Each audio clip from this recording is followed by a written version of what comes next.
രണ്ട് രീതിയിലുള്ള ലോകങ്ങളുണ്ട്. ഒന്ന് ആത്മീയ ലോകം, രണ്ട് ഭൗതിക ലോകം. ഇപ്പോൾ ഈ ഭൂമി, പാതാളം, നരകം, സ്വർഗം ഇതെല്ലാം ഭൗതിക ലോകങ്ങളിൽ പെടുന്നതാണ്. ഇതെല്ലാം ഭഗവാന്റെ എക്സ്റ്റേണൽ എനർജി കൊണ്ട് നിർമ്മിച്ചതാണ്. ഭഗവാന്റെ സ്പിരിച്വൽ വേൾഡ് എന്ന് പറഞ്ഞാൽ വൃന്ദാവനം, ഗോലോകം, വൈകുണ്ഠം എന്നെല്ലാം പറയാം. മോക്ഷം നേടിയ പുണ്യാത്മാക്കളാണ് അഥവാ ഭഗവാന്റെ ഭക്തരാണ് ആത്മീയ ലോകത്തുള്ളത്. ഈ ഭൂമി ഉൾപ്പെടുന്ന ലോകത്തെ ഭൗതിക ലോകം എന്ന് പറയുന്നു. അപ്പൊ ഇവിടത്തെ ഒരു അന്തരീക്ഷം എന്താണെന്ന് ഭഗവാൻ പറയുകയാണ്. ഭഗവത്ഗീത 2-ാം അധ്യായം 14-ാം ശ്ലോകം. മാത്രാ സ്പർശാസ്തു കൗന്ദേയ ശീതോഷ്ണ സുഖ ദുഃഖദ ആഗമാപായിനോ അനിത്യസ്താം സ്ഥിതിക്ഷസ്വ ഭാരത.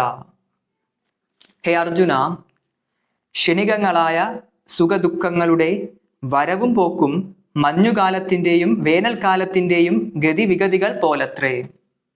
ഇന്ദ്രിയാനുഭൂതികളിൽ നിന്ന് അവയുണ്ടാകുന്നു. ഹേ ഭാരത, അവയെ അസ്വസ്ഥനാകാതെ സഹിക്കാൻ ഒരാൾ പഠിക്കണം. ഈ ഭൗതിക ലോകം, ഭൂമി ഉൾപ്പെടുന്ന ഈ ഭൗതിക ലോകം അഥവാ മെറ്റീരിയലിസ്റ്റിക് വേൾഡ്, ഇവിടെ സുഖവും ദുഃഖവും രണ്ടും മിക്സ്ഡ് ആണെന്ന് ഭഗവാൻ പറയുന്നു. ഇപ്പോൾ ആത്മീയ ലോകം എന്ന് പറഞ്ഞാൽ അവിടെ എപ്പോഴും ആനന്ദ അവസ്ഥയിലായിരിക്കും. ഇപ്പോൾ വൈകുണ്ഠം എന്ന വാക്കിന്റെ അർത്ഥം ആകുലതകൾ ഇല്ലാത്ത, ദുഃഖങ്ങളില്ലാത്ത, ആൻസൈറ്റി ഒന്നും ഇല്ലാത്ത ലോകം എന്നാണ് വൈകുണ്ഠം എന്ന വാക്കിന്റെ അർത്ഥം. പക്ഷെ അതുപോലെയല്ല ഈ ഭൂമി ഉൾപ്പെടുന്ന ഭൗതിക ലോകം. ഇപ്പോൾ സ്വർഗവും നരകവും പോലും ഭൗതിക ലോകത്തിൽ ഉൾപ്പെടുന്നതാണ്. ഭൗതിക ലോകം തന്നെ 3ആയിട്ട് തിരിക്കുന്നുണ്ട്, 3 രീതിയിൽ ഡിവൈഡ് ചെയ്യുന്നു. അതിൽ ഒരു മധ്യ സ്ഥാനത്ത് നിൽക്കുന്നതാണ് ഭൂമി. ഉപരിലോകങ്ങളിൽ പെടുന്നതാണ് സ്വർഗം, താഴ്ന്ന ലോകങ്ങളിൽ പെടുന്നതാണ് പാതാളം, നരകം ഇവയെല്ലാം. അപ്പോൾ ഈ ഭൗതിക ലോകങ്ങളിൽ സുഖവും ഉണ്ടാവും ദുഃഖവും ഉണ്ടാവുമെന്ന് ഭഗവാൻ പറയുന്നു.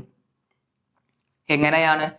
ഈ കാലാവസ്ഥ മാറി വരുന്നത് പോലെയാണ്. എന്ന് വെച്ചാൽ മഞ്ഞുകാലം കഴിഞ്ഞ് വേനൽക്കാലം വരുന്നത് പോലെ സുഖവും ദുഃഖവും മാറി മാറി ഈ ഭൗതിക ലോകത്ത് വരും. ഇത് മനസ്സിലാക്കുന്ന വ്യക്തി ഇതോർത്ത്, ഇത്തരം സുഖ ദുഃഖങ്ങൾ ഓർത്ത് വിഷമിക്കുന്നില്ല, അതിനെ സഹിക്കാൻ, അതിനെ അഡ്ജസ്റ്റ് ചെയ്യാൻ ആ വ്യക്തി പഠിക്കുന്നു എന്ന് ഭഗവാൻ പറയുന്നു.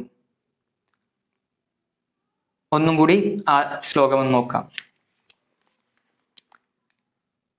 ക്ഷണികങ്ങളായ സുഖദുഃഖങ്ങളുടെ വരവും പോക്കും മഞ്ഞുകാലത്തിന്റെയും വേനൽക്കാലത്തിന്റെയും ഗതിവിഗതികൾ പോലത്രേ. ഇന്ദ്രിയാനുഭൂതികളിൽ നിന്ന് അവയുണ്ടാകുന്നു. ഹേ അർജുന, അവയെ അസ്വസ്ഥനാകാതെ സഹിക്കാൻ ഒരാൾ പഠിക്കണം. അപ്പോൾ ഈ ഭൗതിക ലോകത്ത് നമ്മൾ മരിക്കുന്നത് വരെയും നമ്മൾ സുഖവും ദുഃഖവും അനുഭവിക്കണം. പല രീതിയിലായിരിക്കും പല ജീവാത്മാക്കളും അതിന്റെ അനുഭവിക്കുന്നത്. പലവർക്കും സുഖവും ദുഃഖത്തിനും ഏറ്റക്കുറച്ചിലുകൾ ഉണ്ടാകും. എങ്കിലും ഇത് രണ്ടും ഭൗതിക ലോകത്തെ എല്ലാ ജീവാത്മാക്കളും അനുഭവിക്കേണ്ടതാണെന്ന് ഭഗവാൻ പറയുന്നു. അതിനെ അഡ്ജസ്റ്റ് ചെയ്യാനാണ് ഭഗവാൻ പറയുന്നത്. കാരണം ഈ ഭൗതിക ലോകം അങ്ങനെയാണ്. ഇപ്പോൾ ശാശ്വതമായി ആനന്ദമാണ് നമുക്ക് വേണ്ടതെങ്കിൽ ഭഗവാന്റെ സുധാമത്തിലേക്ക് നമ്മൾ പോകണം. ആ രീതിയിൽ നമ്മൾ ജീവിച്ച് ക്രമേണ ഭഗവാന്റെ ലോകത്തിലേക്ക് എത്തണം എന്ന് ഭഗവാൻ പറയുന്നു. നമ്മൾ ഈ ലോകത്ത് തന്നെ കുടുങ്ങാതിരിക്കാൻ ആണ് ഭഗവാൻ സുഖവും ദുഃഖവും ഇങ്ങനെ കാലാവസ്ഥ മാറി വരുന്നത് പോലെ നമ്മുടെ ജീവിതത്തിൽ നൽകുന്നത്. പക്ഷെ നമ്മൾ ദുഃഖം വരുമ്പോൾ എങ്ങനെയാണോ നമ്മൾ ഭഗവാനെ ഓർക്കുന്നത്, അതുപോലെ സുഖങ്ങൾ വരുമ്പോഴും നമ്മൾ ഭഗവാനെ ഓർക്കണം. ഇത് രണ്ടും, ഇപ്പോൾ ക്ലൈമറ്റ്, വേനൽക്കാലവും മഞ്ഞുകാലവും, ഇത് രണ്ടും ടെമ്പററി ആണ്, അതുപോലെ മാറി വരുന്നതുമാണ്. അതുപോലെയാണ് സുഖവും ദുഃഖവും, ടെമ്പററി ആണ്, മാറി വന്നുകൊണ്ടേയിരിക്കും. അപ്പോൾ ഇത് അഡ്ജസ്റ്റ് ചെയ്യാൻ പഠിക്കുക. ഈ ഭൂമി, ഈ ഭൗതിക ലോകം ഇങ്ങനെയാണെന്ന് ഭഗവാൻ പറയുന്നു. അതുകൊണ്ട് എല്ലാ ജീവാത്മാക്കളും ശാശ്വതമായ ലോകത്തിലേക്ക് അഥവാ ഭഗവാൻ പറയുന്ന ഭഗവാന്റെ സുധാമത്തിലേക്ക് ശ്രദ്ധ തിരിക്കുക.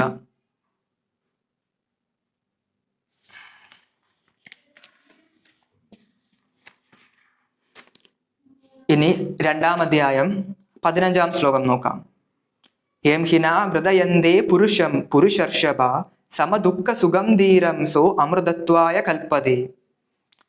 അപ്പൊ ഇതിന് മുന്നത്തെ ശ്ലോകത്തിൽ ഭഗവാൻ പറഞ്ഞു, മഞ്ഞുകാലവും വേനൽക്കാലവും മാറി വരുന്നത് പോലെ സുഖവും ദുഃഖവും ജീവിതത്തിൽ ഈ ഭൗതിക ലോകത്തിൽ താൽക്കാലികമായി മാറി വരും. ടെമ്പററി ആയുള്ള ഈ ഒരു അവസ്ഥ എപ്പോഴും സംഭവിച്ചുകൊണ്ടേയിരിക്കും. സുഖവും ടെമ്പററി ആയിരിക്കും, ദുഃഖവും ടെമ്പററി ആയിരിക്കും, ഈ ഭൗതിക ലോകവും ടെമ്പററി ആയിരിക്കും. അപ്പോൾ ഭഗവാൻ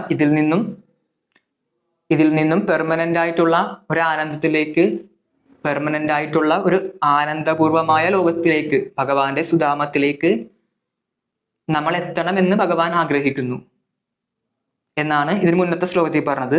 ഇനി ഈ ശ്ലോകം 15-ാം ശ്ലോകത്തിൽ പറയുന്നു, അല്ലയോ അർജുന, സുഖ ദുഃഖങ്ങളാൽ അസ്വസ്ഥനാകാതെ രണ്ടിലും സമനില കൈവിടാത്ത വ്യക്തി നിശ്ചയമായും മോക്ഷപ്രാപ്തിക്ക് അർഹനാണ്.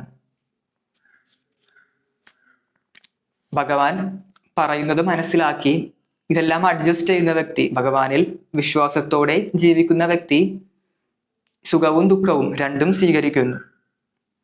ഇപ്പോൾ ദുഃഖം വരുമ്പോൾ വിഷമിക്കേണ്ടെന്ന് ഭഗവാൻ പറയുന്നില്ല. സുഖകരമായ അവസ്ഥകൾ വരുമ്പോൾ ആ സുഖങ്ങൾ അനുഭവിക്കേണ്ടെന്നും ഭഗവാൻ പറയുന്നില്ല. പക്ഷേ ഇത് രണ്ടും സമചിത്തതയോടെ ഇത് രണ്ടും സ്റ്റേബിൾ, ഈ രണ്ടവസ്ഥയിലും സ്റ്റേബിൾ ആയിട്ട് നിൽക്കുക എന്ന് മാത്രമേ ഭഗവാൻ പറയുന്നുള്ളൂ. ഒരു പ്രാവശ്യം കൂടി ആ ശ്ലോകം പറയാം. അല്ലയോ അർജുന, സുഖ ദുഃഖങ്ങളാൽ അസ്വസ്ഥനാകാതെ രണ്ടിലും സമനില കൈവിടാത്ത വ്യക്തി നിശ്ചയമായും മോക്ഷപ്രാപ്തിക്ക് അർഹനാണ്. അപ്പൊ ഈ 2 ശ്ലോകത്തിന്റെയും ഒരു കൺക്ലൂഷൻ എന്ന് വെച്ചാൽ, സുഖവും ദുഃഖവും മഞ്ഞുകാലവും വേനൽക്കാലവും പോലെ ജീവിതത്തിൽ വന്നുകൊണ്ടേയിരിക്കും ഈ ഭൗതിക ലോകത്ത്. ഇതിൽ നമ്മൾ അസ്വസ്ഥരാകരുത്. ഇങ്ങനെ